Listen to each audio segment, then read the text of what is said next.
Well, good afternoon, everybody. Thank you for joining us on what I'm hoping is a beautiful day for all of you. We finally have sunshine here in Northern New York, so that's fantastic. A little bit of snow on the ground, about 2 feet here on the Tug Hill. How you doing, David? Fantastic, Jay. It's great to be with you. All right. Well, I'm going to go through my standard operating notes here, and then I'll introduce you, sir. Do you have any snow on the ground where you're at, David? Yeah, we're a little south of you, Jay. I'm outside of Saratoga, but yeah, we got probably 6 to 8 inches earlier this week. So it's blue skies and white ground, and it's a beautiful day. Good, very good. Well, I'm glad you're able to enjoy it as well. So, anyways, want to thank all of you for joining us for our January 2021 Farmers Luncheon, featuring my good friend David Haight, who is the Vice President of Programs of American Farmland Trust. And we asked David to join us today to talk about, what expectations we might anticipate for the Biden administration. We have a brand new president, a brand new administration coming in to start the year. And what can we look forward to? For those that don't know me, I'm the Jefferson County Agricultural Coordinator. I work for Jefferson County Economic Development. Our luncheons, this is, oh, jeepers, we've been doing this since I believe it was May or June of 2020. We started doing these. Um, we've been able to do them thanks to our sponsors. One of those sponsors is Midway International Logistics right here in Watertown, New York. A fantastic company that does agricultural import and export inspections. We're right near the Canadian border for folks that don't know. So we really appreciate their sponsorship. Great Lakes Cheese Company in Adams, right here in Jefferson County, makers of some of the world's best naturally aged cheddar cheese. And I'd take anybody to task if they want to challenge me for a taste testing. They are awesome cheese makers. That's Great Lakes Cheese Company. Afgritech, we're home to their North American headquarters. Afgritech, they're makers of AminoMax feed supplements. We're very proud to have them here in our community. The Development Authority of the North Country, a regional state authority that works to help grow our communities, sustain and grow our communities here in Jefferson, Lewis, and St. Lawrence counties. National Grid Economic Development and Energy Efficiency Programs. They've been a great partner in our community and have helped us tremendously with our economic development programs. We really appreciate the support of National Grid. The American Dairy Association Northeast, doing a tremendous job of educating people about the benefits of having dairy in their diet. Also working with our retailers to make sure that they get the word out about dairy products as much as possible. We really appreciate American Dairy Association Northeast. We also have Lundy Group of Companies. For those that are here in our local community, Lundy Group of Companies is actually in the process of building the Thousand Islands International Agribusiness Park, our agricultural industrial park. So we're very glad to have them on board as a sponsor. Then we have Converse Laboratories. Converse Laboratories, located right in Watertown, provides a lot of environmental testing services and are well known in the North Country for the place to send your water samples. If you need to get your well tested or something along that line, that's Converse Laboratories. And then last but not least by far is the voice, the grassroots voice of agriculture here in Jefferson County, and that's Jefferson County Farm Bureau. We really appreciate all of the work that Jefferson County Farm Bureau does for agriculture here in Northern New York. Just want to remind folks that we are recording today's webinar. It will be available at our website, agricultureevents.com. Probably within the next 24 hours, if not sooner. I'll have the webinar downloaded and posted to that website. And I'll be including, if you go to the chat function today, folks, you'll see that we have three URLs for websites that David will be talking about today. We'll make sure we have those up on the website as well so that they are available to you after today's webinar. The only thing I want to point out is your way of participating in the webinar today, and I really hope you take advantage of this, is to use the Q&A function down at the bottom of your screen. You just click on that button, type in your question, that'll pop up on my screen, and then I will try to incorporate that into our conversation with David. And it usually starts out a little bit slow, Dave, but then all of a sudden the questions start coming in and I have a hard time finishing my questions that I have loaded up. People need a minute to get warmed up. But I just encourage, Sure, we all do. yeah, I encourage you to use that Q&A function. That's what it's there for. And we do these webinars for you to get the information you want. Well, I'd like to again introduce our good friend David Haight, Vice President of Programs with American Farmland Trust. In David's role with American Farmland Trust, he supports regional programs in New England, New York, Mid-Atlantic, Midwest, Pacific Northwest, and California. I don't think there's any place in the United States you don't cover, correct? You're a busy guy. Yes, we are. And I should have added the Southeast to that list, Jay. So yeah, we've just opened a new regional program in the last couple of years. So yes, yeah, I've got a lot to keep me busy. Good. Well, you know, that keeps you out of trouble too. That keeps you out of trouble. So want to mention the way I got to know David, and he's been up here to the North Country several times assisting us with agricultural products, is he served as the New York director, building that program into one of American Farmland Trust's gems, and did a fantastic job. He helped educate farmers, build the capacity of land trusts, and expand public funding for farmland conservation that has contributed to the permanent protection of nearly 100,000 acres of farmland across New York State. One thing that I've utilized a lot from David's work here in New York is he is the co-author of Planning for Agriculture in New York, a toolkit for town and county governments. Fantastic resource. And really appreciated that, David. We've used it a number of times here in Jefferson County. He's worked with a lot of local governments in developing farmland protection plans. David has also overseen major initiatives to help farmers protect healthy soil and clean water on Long Island and right here on the shores of Lake Ontario. He's helped scale up food sales of local food to institutions in New York, and helped a new generation of farmers find land in New York's Hudson Valley and across the state. Before joining American Farmland Trust, he worked for Vermont Land Trust and as an outdoor educator in New York's Catskill Mountains. David's wife, Suzanne, owns, and I might not pronounce this right, Ballet, is that correct, or Ballet? Ballet, like the dancer, just with one L. Okay. You can tell I'm just not that culturally enriched, David.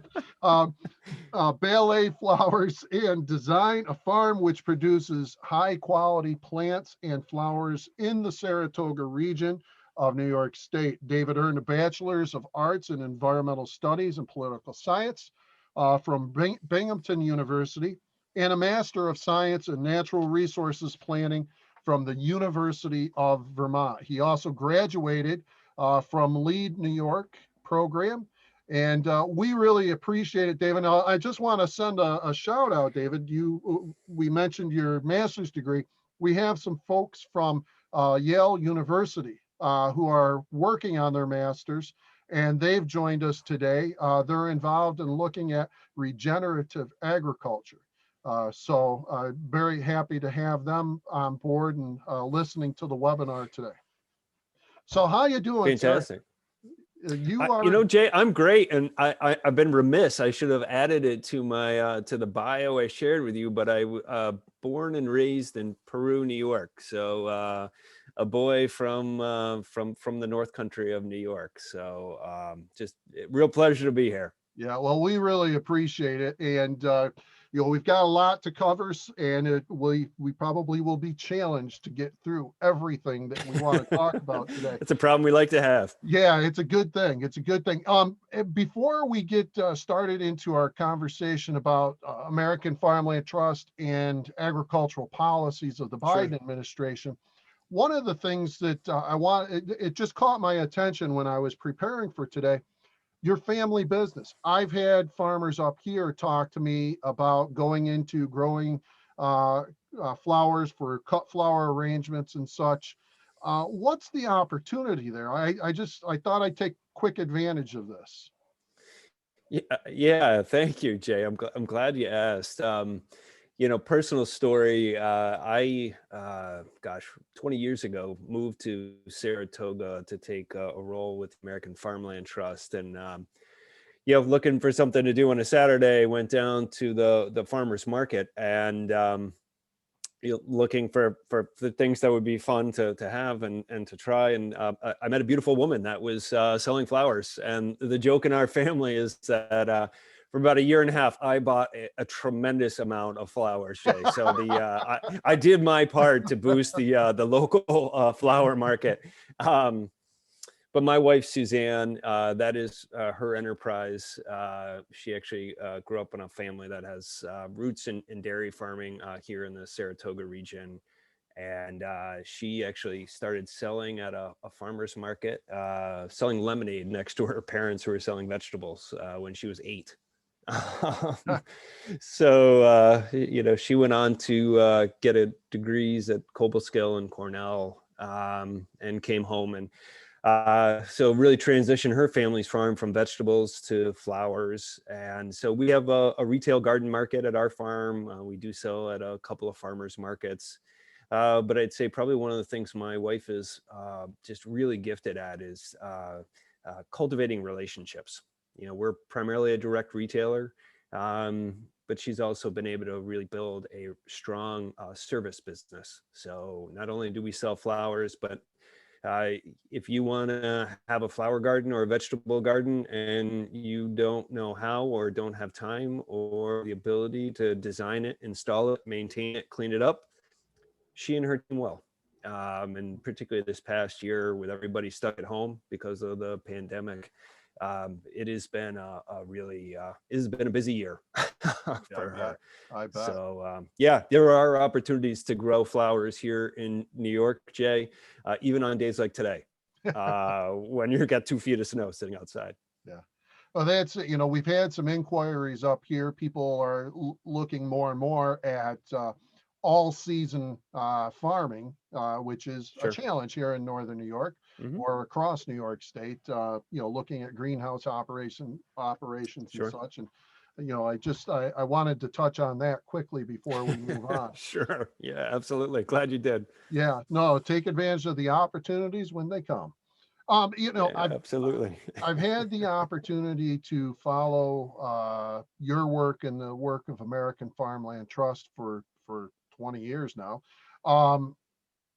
With American Farmland Trust, is it like the land trusts we have here in Northern New York, like Tug Hill Tomorrow or Thousand Islands Land Trust? Or what are the differences between American Farmland Trust and our local land trusts? It's a great question, Jay. And certainly we have great relationships with organizations like Tug Hill Tomorrow. So glad you mentioned them. They're certainly an important ally of ours. The American Farmland Trust was started 41 years ago, fundamentally with a belief that farms and ranches were vital to the health and well-being of every American. They provide the food we eat. They provide jobs and really help provide the landscapes that are so important to this country. But they're also really critical for helping to protect clean water. And increasingly, we see a connection with climate change. But you can't take farms for granted. And there was a recognition that we were losing farms to real estate development, need for improved stewardship on farms and ranches. And that there were real challenges with farmers making a living for their land. And so the American Farmland Trust was really started to be a voice for America's farmland. So we have this three-part mission that to protect farmland from real estate development, promote sound farming practices, and to keep farmers on the land. We believe strongly that those kind of three pieces are vital to helping us save this land that sustains us. So in practice, what do we do? We are a land trust, but we also work with many other land conservation groups across the country. We do that work kind of with farm families directly. We also, with that on the ground work, we use things like research, training programs, work in public policy, communications, to really take the experience we're learning from our experience from our work directly with farmers to really help scale up things to have a bigger impact. So we, over the last 40 years as an organization with our many partners, have been able to permanently protect more than 7 million acres of farmland across this country, promote conservation practices on many millions more, and we've helped more than 600,000 farmers and ranchers across the country. Wow, that is a very impressive record, and very appreciated, David. That's a lot of farms to help. One of the things, I get many emails from the New York office of American Farmland Trust, especially Samantha Levy. I hear from her all the time. She's one busy person. And I don't know if she's logged in today into the webinar. She probably should be if she's not, right? But and we can pick on her. It seems like much of her work for American Farmland Trust is on advocating on policies impacting agriculture in the New York State legislature. One of the things I've noticed is Samantha has this huge group of farms that she's corresponding with all the time. Is American Farmland Trust that strongly a member-driven organization, or how does that part work? It's a great question, Jay. The American Farmland Trust is a membership organization. Our members are very important to our organization in many ways. We have farmers that are members, we have landowners that are members, but we also have a lot of people that just care about where their food comes from. They care about having local farms in their community. And they want to be a part of an organization that is really helping to make a difference and helping to keep farmers on the land. And the work that you mentioned that Samantha Levy does in the New York State Capitol is really reflective of that. We are working closely with farmers and farm groups like Farm Bureau, but we're also a bridge to many other interests that care about agriculture in some way, or care about things that agriculture can help provide, like food and clean water and clean air. And so we're really a bridge, often with others, particularly in the environmental and food and public health communities. Yeah, and I just caught on that I mispronounced Samantha's last name, so I do apologize, Samantha, for that. Hey, you know what, Jay? With somebody whose last name gets butchered all the time, it happens to all of us. So don't worry about it. we had a question submitted already that sort of follows on this more state focus at the moment. Yep. Part of it I don't know if we can answer, but I'll ask it and we'll give it a shot here.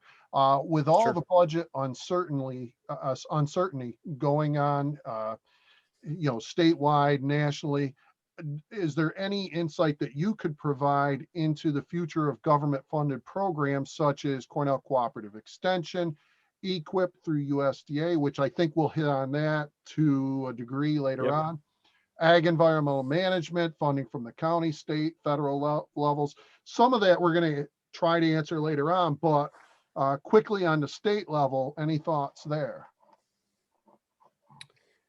Sure. Great question, Jay. And boy, you started with the easy questions, so I appreciate that. That's our audience. They're a tough bunch. Yeah, I think there's a couple of things. The New York State budget, like many states, is in a really difficult place. The pandemic and everything that we've all experienced over the last year has really hit not only state budgets, but local government budgets in a really significant way. And so that is a real challenge for many agricultural programs that get funding at a county or at a state level, not just in New York, but really around the country.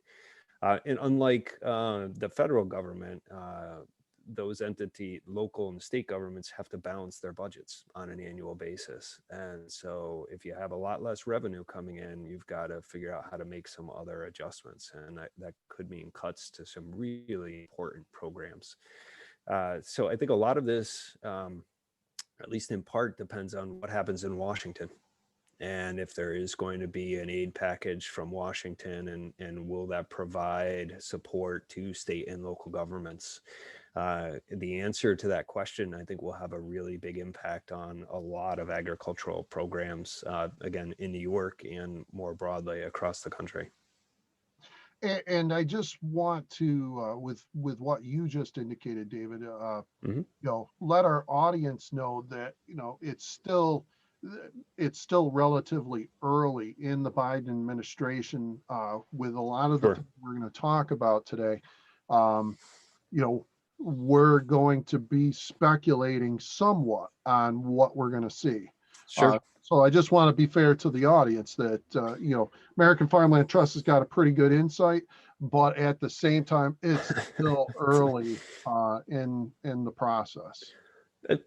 Absolutely. And, even at a state level here in New York, the governor has, provided his executive budget proposal. And the legislature is now digging into that. And over the next couple months, they'll be negotiating a state budget. And so this is a really opportune time. If people care about programs for agriculture, now is a time to engage with our elected representatives. This is a really, really vital time over the next few months. So this is a really good question. Yeah, now's the time to engage if you want to, have a voice with what's going to happen in Albany and in Washington, D.C. Real quickly, wanted to bring up that toolkit for town and county governments that we talked about, when I was introducing you. Why don't you tell us what that's about, and what it's provided for? And for example, up here, across New York State, we're dealing with this solar tsunami of solar projects. Is that toolkit that we mentioned, is that something that could be useful in dealing with solar projects if you're a community decision maker? Sure. Yeah. So Jay, it's a great question. The Planning for Agriculture toolkit that was created by the American Farmland Trust and our New York team really is intended to help local governments that are doing a lot of planning, but often it's for planning for other things besides farming and where we're going to grow food. So important community needs, like where we're going to have houses, where we're going to have commerce, industry, recreation. What we've tried to do is to say where we're going to have people farming and growing food in our communities, it matters just as much as all those other community priorities. And just because we've had a farm in our community or farms in our community for hundreds of years does not mean that we should take them for granted and just assume that they will be here for the next 100 years. And that we need to be really intentional, both with thinking about the land that is going to be needed for farming, but also the business environment that is going to be needed to help farmers be successful. The Planning for Agriculture toolkit, it provides an overview of a lot of the land use and economic development tools that local governments have available to them, and then provides dozens of examples of how communities in New York and other parts of the country have put those tools into action locally.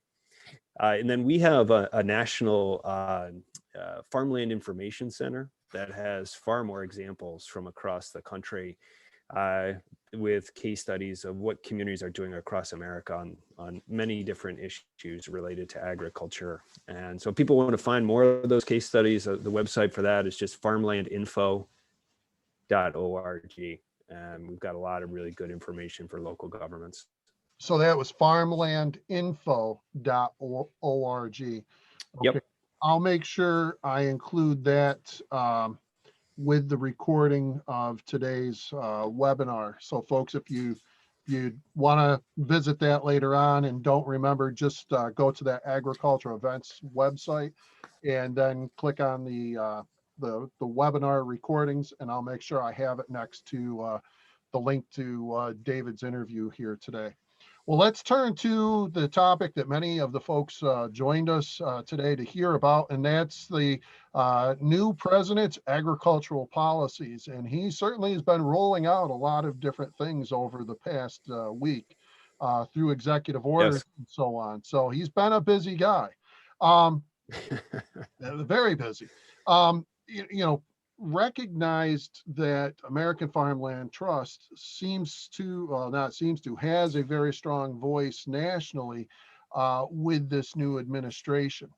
And although we're only a week into it, like we talked about earlier, we're certainly learning quickly about some of his positions on agricultural issues. So let's take a look at the overall situation with what President Biden has been doing for agriculture and especially our farmers. Do you have a sense of the importance that President Biden is putting on agriculture? Is it something that is truly on his radar screen? You know, because we hear about climate change and healthcare, but what about agriculture? Where does that stand that you've heard about, David? Yeah, Jay, and it's a great question. I think we're all kind of learning. As the new administration gets its feet on the ground and they're making appointments within USDA and other parts of the federal government, and we've seen a truckload of executive orders already rolling out, and so there's a lot of things that are happening. I'll share a few observations, and then, with this, and then as we go further, if people want to dig into a lot of depth, I'd certainly be happy to provide context for people with our federal policy team that are in Washington and kind of walking up to Capitol Hill, or at least virtually or actually on a more regular basis. But, it's clear that this administration has kind of stepped into office at a time that is very unique in our history. With the pandemic, the impacts to our economy, they've clearly have identified that, their tagline is "Build Back Better," and I think that they've clearly recognized that there's opportunities for agriculture in a number of their priorities. I know we'll dig into that more. I think one of the other places, Jay, where I'm personally really hopeful is they have staked out a desire to find common ground, in our politics and in our policy. And my experience, and I think of our organization, is that agriculture and agricultural policy is actually a place where there is common ground more often than in some other areas. And so, because farms connect with kind of rural communities, urban communities, people that are farming, people that are eating, there is connection points very broadly.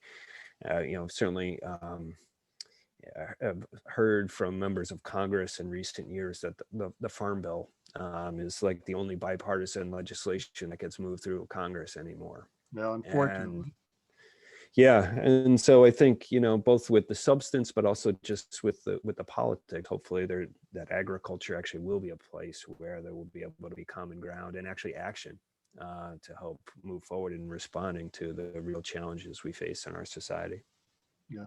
And I'm certain that with the work of American Farmland Trust and Farm Bureau, the Mhm. American Farm Bureau Federation, that those two grassroots organizations will certainly keep agriculture at the forefront as best as possible. During the other day when we talked together in preparation for this, you mentioned four priorities that the administration is focusing on. And a lot of our listeners or viewers may have heard about this, heard these four priorities: COVID, racial equity, climate change, economics.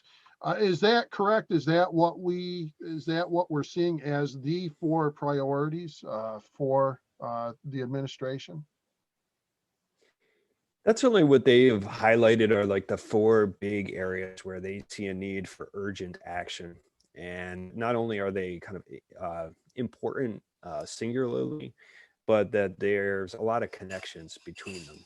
And that how we respond to one has a real impact on the other.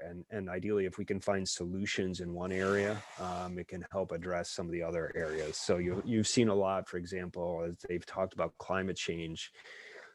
There's a real desire to find ways to help address the problem of climate change, but also to create economic opportunities and to do it in a way that creates jobs in communities across this country. And so these are the four big problems they've identified. And we're very hopeful there'll be opportunities for agriculture in addressing all of them. Well, I was just going to ask, do you see agriculture fitting under all four of those? Are you aware of, conversations where agriculture's coming into play with all four of those topics? Yeah, absolutely. I mean, as I think we'll talk more about here, I mean, certainly COVID has affected everybody. There's no doubt that that includes farmers, farm workers, farm families, rural communities. That is absolutely true. I think it is also very, very clear how deeply people have been impacted by access to food. Um, if you look at the most recent year, you look at participation in like the SNAP program, which people would most commonly think of as like food stamps. It's grown by 50% in the last year. And so, food is very much connected with COVID. Issues of racial equity absolutely have a connection point in agriculture, both with the history of agriculture in this country and kind of how people have opportunities to get into farming and to stay on the land. And then, at the end, climate change and economics. For our organization, we see agriculture as one of the real areas of near-term opportunity for action on climate change, and that farmers are actually a part of the climate solution, just like they are with helping improve our economy. So I believe strongly that all four of these priorities that have been put forward by the Biden administration, that there is a clear place where agriculture can affect all four. Oh, good, very good. Let's dig into the coronavirus, the COVID-19, the pandemic. Because that is obviously changed our lives. It's changed the world over the past several months. And too many of us have,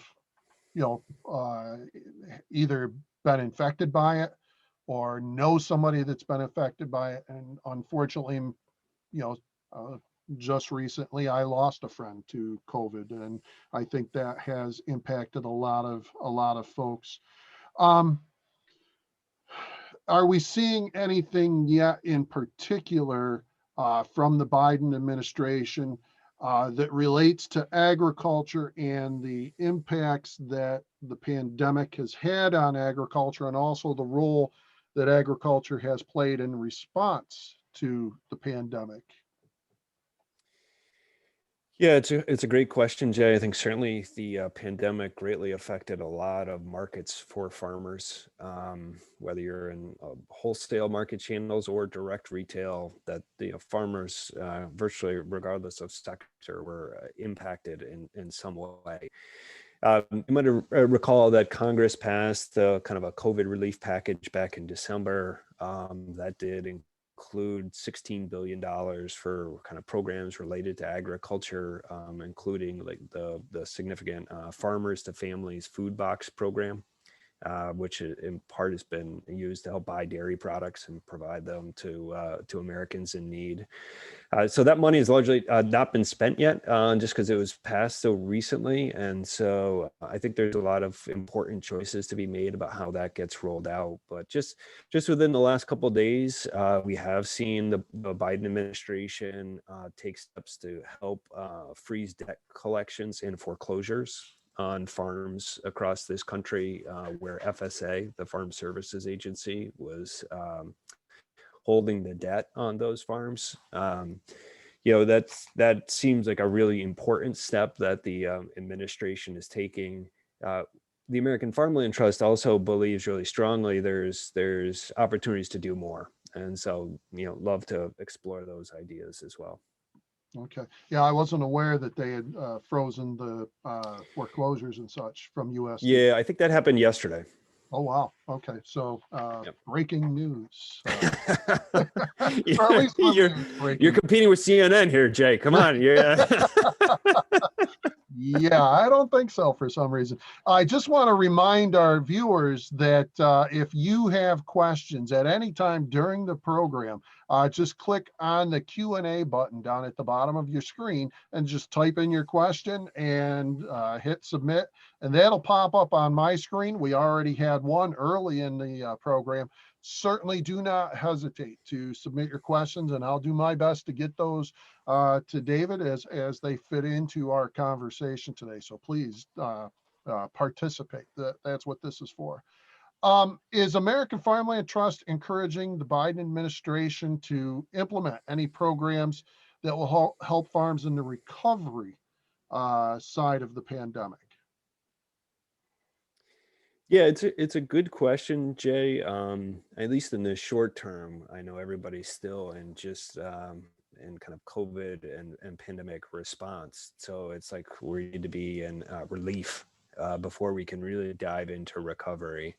But one option that we think is a really viable one short term, and that we do not believe that Congress would need to act on. We believe that the Biden administration could do this itself, is to expand an existing program and into what we would call debt for working lands.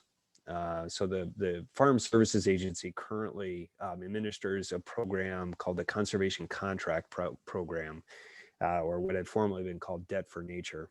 And so basically, if you're a farmer that has a loan on farm real estate, and traditionally, or Farm Service Agency has allowed you, if you have certain land that could be suitable for wildlife habitat, and you're willing to manage it for that purpose, they would reduce your debt depending upon how long of a commitment you're willing to make. That has important conservation outcomes. We believe, though, that there's equal conservation benefits by enabling farmers to make commitments to keep their land in agriculture and have it be protected for farming, and thus the name Debt for Working Lands. So in concept, it would be for any farmer that had FSA held debt, that they would be able to reduce that debt proportional to the length of a term of a commitment. So if it was 20 years, 50 years, or potentially a permanent, with a permanent agricultural conservation easement, you'd have a proportional write down of their debt. We believe, though, that that is something that the administration could do right now, and potentially help a lot of farmers in the near term, but then get a lot more land protected for the future of agriculture in this country.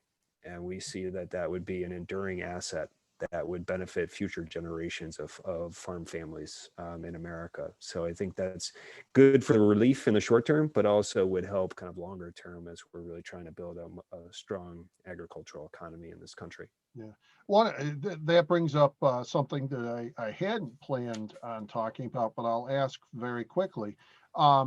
Here in Jefferson County, we've looked at purchase of development rights, retiring, the development rights to your property to set aside your land, and you get reimbursed for that.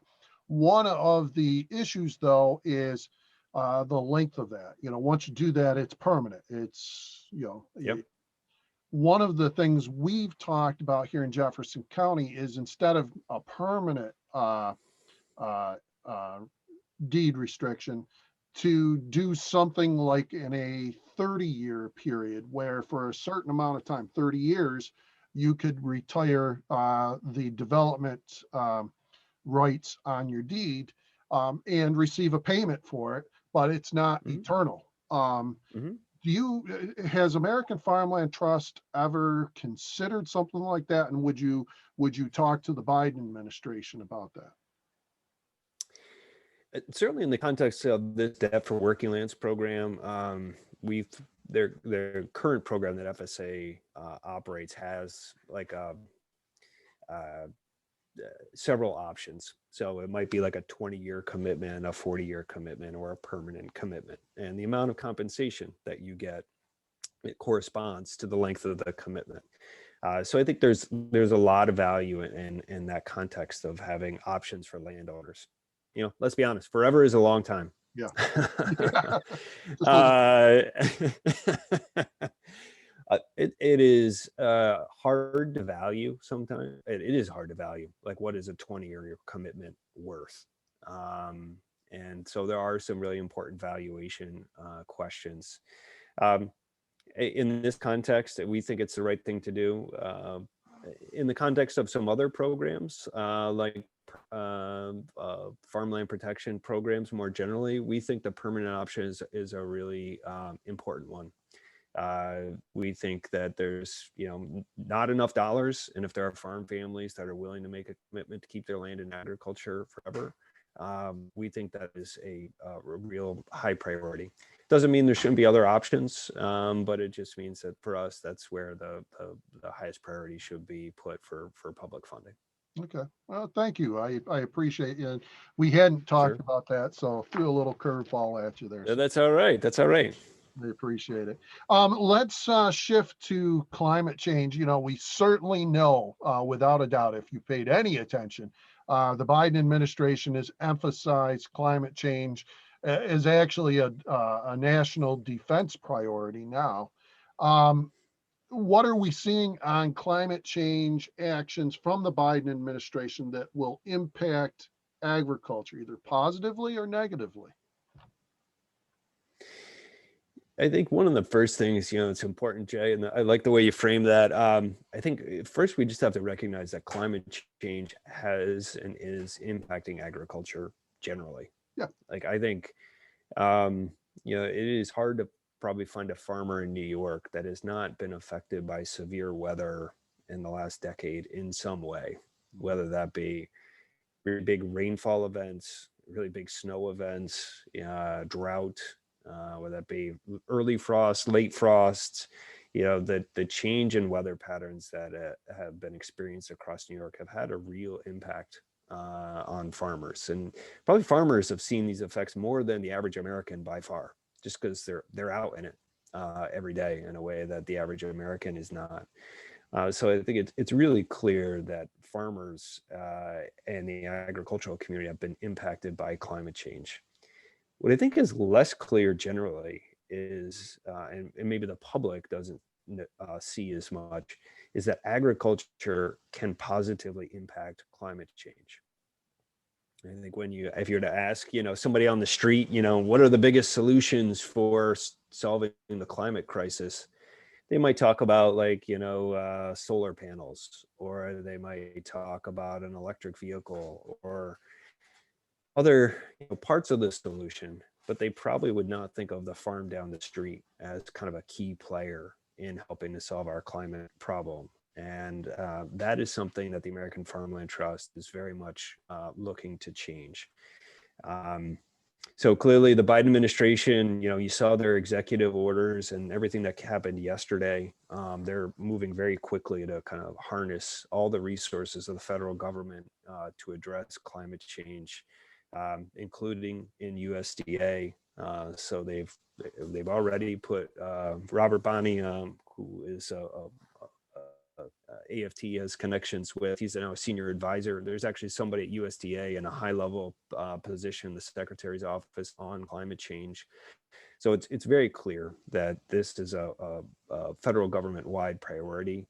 And in one of the executive orders yesterday, one of the things that they've instructed USDA to do is to seek input from the farm community across this country on ways to support farmers and adopting regenerative farming practices and creating new income streams. And I think that connection point is really important, Jay. as I spoke to before, I think they see there are opportunities to address the economic crisis in this country and address the climate crisis at the same time. And I think those are the types of solutions that they want to find, and certainly we think as an organization are really important. As a follow-up to that, David, one of the things that we look at, animal agriculture is huge here in Northern New York. Sure. Dairy farming is our bread and butter, no pun intended. Forgive me. Pun intended, Jay. Come on, own it. But, we see, we've had a couple farms that have tried anaerobic digesters, taking their manure, turning it into power, turning it into compost, two benefits, which that potentially becomes a positive for greenhouse gas emissions.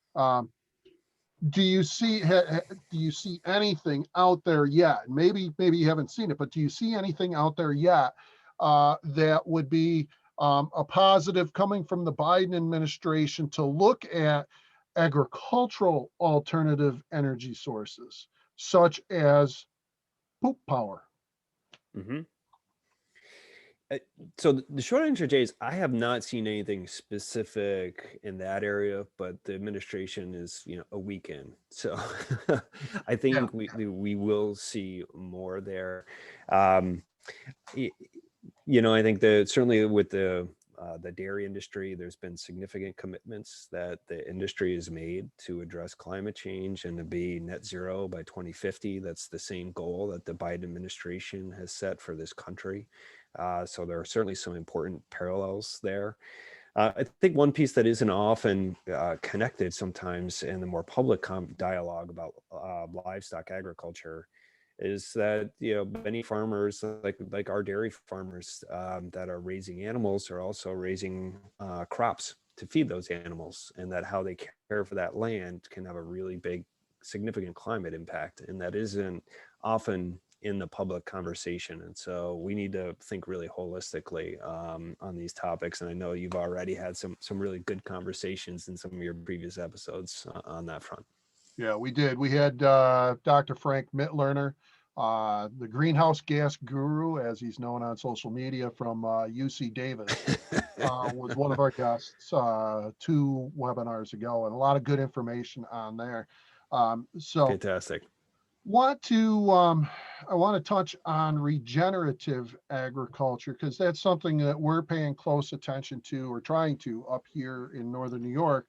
And we're seeing farms that aren't necessarily thinking, oh, I'm going to do a regenerative agriculture practice, but they are when they're doing cover crops and so on. Sure. Do you expect to see much from the Biden administration in relation to regenerative agriculture? Is there anything that AFT is doing, American Farmland Trust is doing, to promote that to the Biden administration? Yeah, this is a really big area of what we're hopeful is opportunity for American agriculture. America's farmers and ranchers manage 1 billion acres. It's hard to wrap your head around what 1 billion acres looks like, but it's more than half the land in America that farmers and ranchers are managing. And so the choices they make about how they manage that land has a huge impact. And a lot of what America's farmers are providing, they don't always get paid for.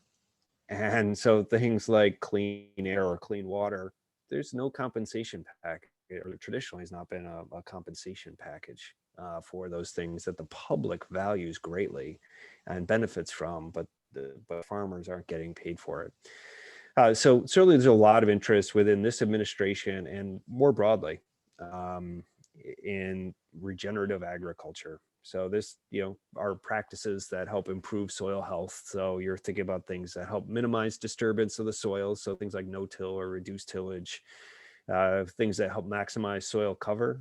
So like you mentioned, cover crops, and then really trying to invest in the biological health of soil. Because soil, can stores 2 to 3 times more carbon than what is in our atmosphere. Right. So there's this real opportunity. If we can improve the health of our soil, we can take carbon out of the atmosphere and put it into the ground. And that actually helps with farm productivity It helps with farm resilience to severe weather. If it's going to be really dry out or if it's going to be really wet, you're more resilient if you have healthy soil. But there is this real potentially to address some of the climate crisis by putting more carbon into the ground. And so, just to get a sense of scale here in New York, by our calculations, there's a little bit under 2 million acres of land that could have no-till practices on them. We have about 60% of those acres were in no-till or reduced tillage, according to the census. And you look at cover crops, we have roughly 300,000 acres of cover crops, according to the last census of agriculture. That's about 12% of potential acres in this state. The American Farmland Trust and USDA created this tool, which is potentially really powerful, Jay. It's called in the acronym world, it's called CARPE is the acronym, but it's in your chat here. It's the Carbon Reduction Potential Evaluation Tool. But what the CARPE tool does is it quantifies the potential climate impacts of these regenerative practices, specifically no-till, reduced tillage, or in cover crops. And it enables you at a county scale, at a sub-state, or even at a state level scale to say, here's where we are today. If we were to go to somewhere else with adoption of these practices, it allows you to quantify in kind of metric tons of carbon dioxide equivalents what the impact would be. And this is really important for states like New York that have made these really significant climate commitments, and they're trying to figure out how to get there. And if you don't have an ability to quantify what the impact of an activity would be, whether that be with electricity or transportation or agriculture, you really can't be a part of that solution if you can't quantify it. And what this tool does is it gives you a way to quantify what the impacts that agriculture could have on climate change. So just to give you an example, in New York, if we were to get 100% adoption of no-till and cover crops on all those acres that I mentioned, it would have the equivalent of impact of taking 250,000 cars off the road in New York. We'll never get to 100% adoption of anything probably with humans, but it points to the fact that agriculture can have a significant net positive impact in helping the state of New York or the United States to meet its climate goals. And am I correct in pointing out, David, that what you just said isn't a negative reflection on what agriculture is doing today? It's a positive reflection on the potential that agriculture can play a stronger role in removing carbon and greenhouse gases from the atmosphere. Yeah, it's a great point, Jay. I think farmers are doing the practices they are today for a lot of good reasons. These practices that we're talking about here, often they're hard to implement into management regimes, either because you may not have all the equipment you want, and you may not feel like you're going to get a return on an investment in a new piece of equipment. Or it's more complicated to fit into your cropping system and your management regimes, particularly things like cover crops. It's difficult with our weather patterns and everything else to be able to fit that into a management system. So this isn't always easy. I think one of the things that we've been doing in New York with some partners is really digging into what the return is directly to the farmer, setting aside any new incentives. But just if you're going to use no-till and cover crops, there is value directly to you in terms of your productivity. If you can retain more nutrients in your soil, that can mean the need for potentially less fertilizer and other applications. And so we worked with USDA to do these economic case studies of farms that were using these types of soil health practices. The ones we profiled, we've got 3 of them in the website that we shared. These are field crop and dairy farms in the Genesee River watershed, so kind of south of Rochester. But we were able to show that, for example, one of those farms, the Gary Swede farm, who's operating field or growing field crops and vegetables on about 4,000 acres, they generate about $55 a year in net financial return by using different combinations of no-till and cover crops within their rotations. And so this is good for society, but we've been able to show there actually can be real direct financial return for farmers in using these practices as well. Hmm. A lot of good information. Very, very, very interesting. And we're and we're down to 5 minutes left. I don't want to miss that announcement about the grants Yep. that are coming out. So let's get that in there quickly, um, Sure. so the people are aware.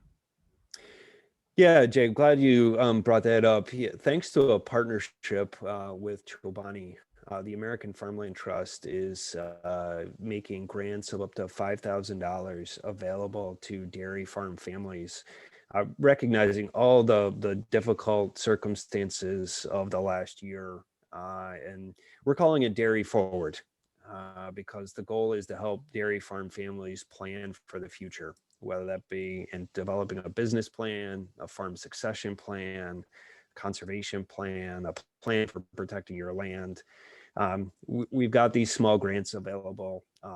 They're being made on a rolling basis, and if anyone is interested, Jay, you've got my contact information. People can reach out to me. I'd be happy to put you in contact with our New York team that is helping to manage those. But that is something we're very excited about, and really looking forward to making that funding available to dairy farm families across New York. What was the name of that program again, David? Dairy Forward. Dairy Forward. Okay.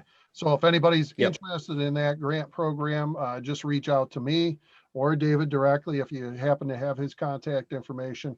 Make sure you mention you're interested in the Dairy Forward program, and I'll Yep. make sure you get in touch with David or somebody from the American Farmland Trust New York office. That's the correct way to go about that. Yeah. Yep. Absolutely. Okay, well, David, we're down to a couple minutes, so I'm going to ask you, what is the thing that we didn't get to that you really want to emphasize in the last few minutes of the program? Oh, Jay, we should have had another hour here. I think this has been a great conversation. I think there are opportunities here for agriculture with this administration, the priorities that they've identified. Certainly, it's true in climate change. We talked about the farming practices and how they can really fit into our nation's climate solution. I know we're going to hear a lot more about renewables, and particularly with solar siting. I think that is a really big issue. By our estimates, there will need to be another 100 to 200,000 acres of solar developments in New York over the next 10 years. So choices about where and how those get built are really going to have an impact for agriculture. It could be very positive, but a lot of it depends on choices that are made about that. Um, and then I think as we roll forward with this administration and we're thinking about other opportunities, we know there's going to be chances in things like tax policy to try to help with bringing a new generation of farmers onto the land, infrastructure spending. There's going to be a lot of opportunities for agriculture, and I think it's incumbent upon all of us to really help make the case for how agriculture impacts things that benefits all of us as Americans. Yeah. A lot of good information, David, and you're absolutely right. The only way you don't, the only way you don't impact the administration's oversight on agriculture or Albany's oversight on agriculture is by not getting involved. So I just want to mention that American Farmland Trust is a membership organization. Encourage you to take a look at it. You can go to the website farmland.org. Also to remind you about Farm Bureau, whether it's Jefferson County Farm Bureau or American Farm Bureau Federation. Both organizations serve you, those that are in agriculture, with your boots on the ground. So definitely get involved. David, this has been fantastic. We didn't get through all of the things that we wanted to, but a lot of, I think those first two topics were important given the situation and such. So really glad that we got through those, and appreciate your time today, sir. Absolutely. Jay, it's been a pleasure to be with you, and be well. You too. And to all of you, thank you very much for joining us today.